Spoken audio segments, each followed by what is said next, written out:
Oh, hey, didn't see you there. My name's Jay Coltis, and today I'm going to show you how to do an Olympic clean and jerk.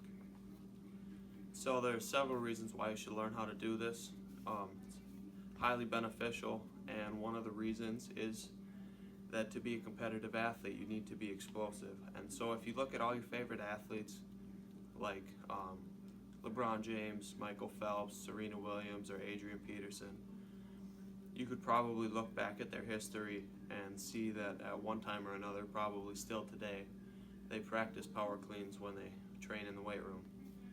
So their explosiveness can be developed through the practice of power cleans. This explosiveness can be applied to any sport: football, basketball, volleyball, or sprinting, just to name a few.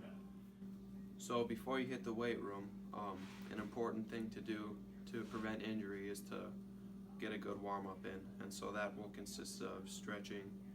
And for cleans, you want to stretch out your legs, back, shoulders, and forearms, and try to do a little cardio. Once you start lifting, you want to make sure that you work your way up to your weight, so you get your good form down. So when you start your lift, it's important to get a good grip on the bar. You want to wrap your thumb over your fingers so that it kind of clamps around and the bar's not going to slip out of your hands during the lift. And right when you start up, it's important to get your base underneath you, because you don't want to fall forward when you lift the bar up. And so you'll get your good base under you, and then just kind of move your hips forward to get the bar off the ground. And once it reaches about mid-thigh, you're going to want to pop it off your hips and sink down into a squat position. And it's important to keep your abs tight during this part when you're catching the bar, so that you don't fall forward or backwards, because that's really easy to get injured. I usually take a couple breaths before I do a split jerk, and I usually do a split jerk just because that's what is most comfortable to me, but it's really just comes down to preference. There's several variations that I'll go over later.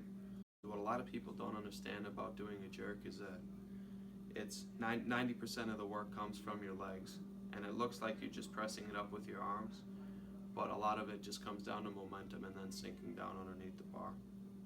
And then once you have caught the bar over your head, you want to square up your feet and hold it for at least a second. Now I'm going to go over a couple variations, and first, the one that I just showed you is the Olympic clean. And on that one, you'll start from the ground, clean it just like you would for any other of the variations, and catch it in a squat, and then squat it up and finish. And then the next one is called a